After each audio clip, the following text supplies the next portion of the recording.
Het jy al ooit gevoel jou lewe het nie regtig 'n doel nie? Dat ander mense 'n roeping het, maar joune is dalk te klein, te gewoon om regtig saak te maak? Wag, want vandag se geskenk van Abba Vader gaan daardie leuen permanent kom breek. Ons is besig met Numeri 6, Abba Vader se seën oor jou lewe, en binne die seën is 6 Hebreëse woorde, 6 geskenke wat die meeste mense nog nooit werklik ontvang het nie.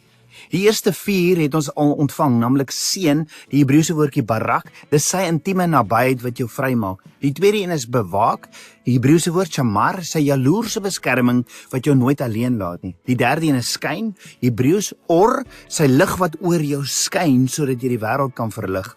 Dan genade, Hebreëse woordjie ganan, sy belofte om jou presies te gee wat jy nodig het op die regte tyd. En vandag, die 5de geskenk, die Hebreëse woordjie is nasa. Die Afrikaanse Bybel vertaal dit net as verhef, maar dit is soos om 'n vuurstorm te beskryf as 'n kers.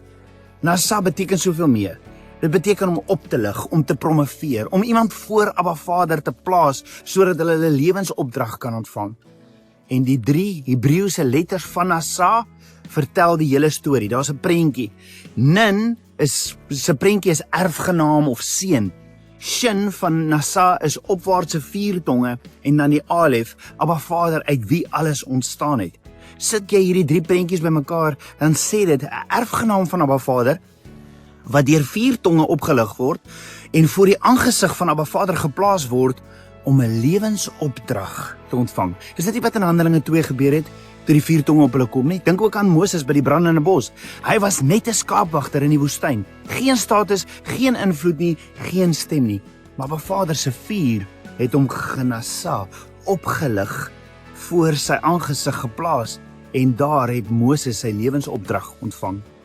En as Moses, 'n vergete skaapwagter in die woestyn, opgelig, genasa kon word, wat maak jy dat jy dink Abba Vader jou nie ook kan ophef nie? Jy is sy erfgenaam, jy is sy kind, en hy het 'n roeping vir jou lewe wat groter is as wat jy ooit kan indink.